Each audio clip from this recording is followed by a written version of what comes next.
Salut, je me présente, je m'appelle Guillaume Bicep, je suis photographe professionnel, spécialisé dans les portraits, les couples et les mariages. Aujourd'hui, je vais te donner mes 10 conseils qui vont te permettre de réaliser ta première séance de portrait.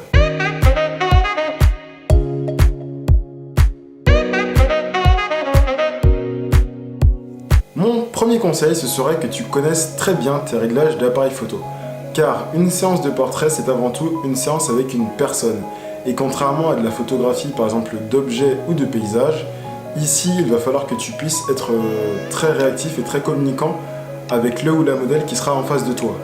Car si pendant ta séance, tu passes trop de temps derrière tes réglages, la modèle en face ne va pas être à l'aise, tu ne mettras pas suffisamment à l'aise la personne, et il faut que tu sois aussi capable de pouvoir communiquer facilement avec cette personne. C'est pourquoi je vais passer donc au deuxième conseil qui sera tout simplement de beaucoup communiquer avec la ou le modèle que tu vas photographier, parce que c'est une séance une fois de plus de portrait. Le tout est de pouvoir expliquer concrètement ce que tu attends, de pouvoir savoir si le ou la modèle est à l'aise avec ce que tu es en train de proposer ou non, et ça c'est super important. Donc, communiquer de manière verbale mais pas que verbale.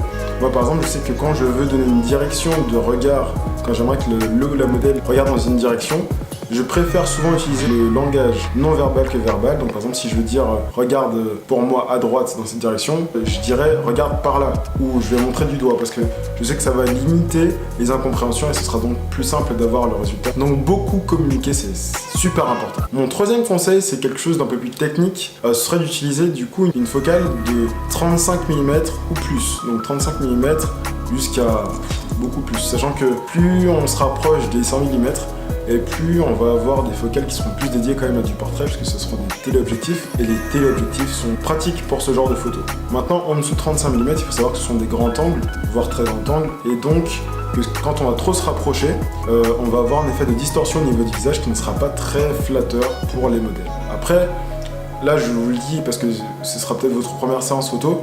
Maintenant, si vous réalisez un peu plus souvent des photos de portrait ou de lifestyle ou autre, peut-être que ce sera un effet que vous allez rechercher. Mais pour la photo, on va dire basique, pour du portrait juste esthétiquement neutre et on va dire dans le beau, il serait plus intéressant de se rapprocher d'une focale supérieure à 35 mm. Mon quatrième conseil, donc toujours quelque chose de technique, maintenant que vous avez donc une grande focale, je vous conseille très fortement d'utiliser une grande ouverture, soit en un petit chiffre F, donc vous allez avoir par exemple f.1.4, f1.8, f2.8, f2, des fois c'est un peu plus rare, mais souvent si vous avez un kit lens donc 18-55, vous allez avoir du coup des ouvertures un peu variables, donc, qui vont aller de 3,5 à 5.6. Donc je vous conseille tout simplement d'essayer d'avoir le plus petit chiffre qui se rapproche le plus près du 1 ou du 0. Mon conseil numéro 5, un peu différent, je vous conseille de bien analyser la météo. C'est très important de regarder la météo avant le shoot, le jour J, mais aussi quelques jours avant, pour savoir si le temps sera favorable à la séance. Et puis, évidemment, c'est important aussi, enfin je dis évidemment, c'est très important que vous puissiez planifier l'heure à laquelle vous allez prendre vos photos. Car si vous prenez des photos à midi, le rendu ne sera pas le même que si vous prenez des photos à 14h, 15h, 18h, et 22h. Ce sera toujours très différent. Moi, j'aurais tendance à vous conseiller de choisir une heure où le soleil est relativement bas, en tout cas, il n'est pas à son zénith, car sinon, vous allez avoir des ombres très marquées qui ne sont pas très flatteuses pour du portrait. Mon conseil suivant, mon conseil numéro 6, c'est d'avoir un plan B et peut-être un plan C. Car on ne sait jamais comment va se passer le shoot. Peut-être que ce que vous avez pensé à la base n'est peut-être pas si bien. Peut-être que ça ne va pas correspondre au modèle. Peut-être que ça ne va pas non plus correspondre au niveau du temps de cette journée-là.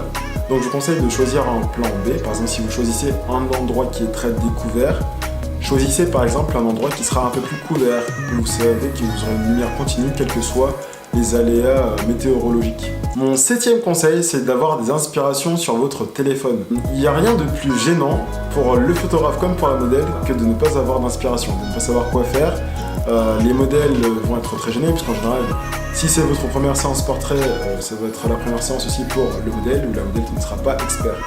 Et dans ce cas-là, c'est toujours bien d'avoir des idées de ce que vous aimeriez shooter, des rendus que vous aimeriez avoir. Ça va vous servir d'inspiration, en fait, tout simplement. Et puis pour vous, ça peut vous rassurer, parce que des fois, oui, ça arrive aussi qu'on ait des petits manques d'inspiration. Il y a des jours avec et il y a des jours sans. Donc c'est toujours bien de l'avoir dans sa poche.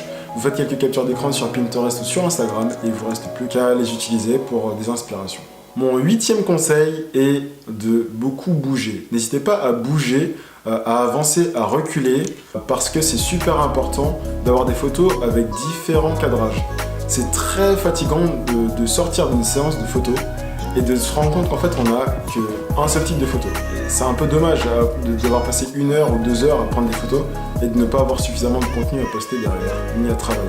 Et dans la même idée, je vous conseillerais aussi en 9e conseil de beaucoup travailler au niveau de vos angles de prise de vue. De penser aussi à varier selon par exemple une contre-plongée, une plongée, mais aussi de diriger la modèle, d'être par exemple de face, un peu de profil, à 45 degrés, de dos où la modèle va se tourner.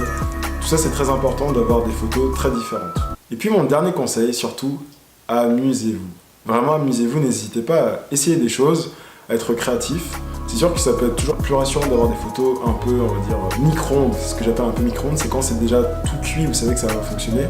Mais une fois que vous avez réalisé ces quelques photos, vous êtes rassuré, n'hésitez pas à aussi tester des nouvelles choses. C'est pas un conseil, mais c'est un petit bonus tips. Ne soyez pas choqués si dans les premières minutes, vos photos ne sont pas exceptionnelles. C'est normal, tous les photographes ont ce problème.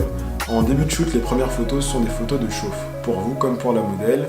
Ça va vous permettre aussi de bien regarder vos réglages, tout ça, et ça c'est très important. D'ailleurs, au passage, je profite pour vous dire que sur un shoot, contrairement à une photo de paysage, par exemple, avant que la séance ne commence, c'est préférable d'arriver un peu en avance pour tester les réglages.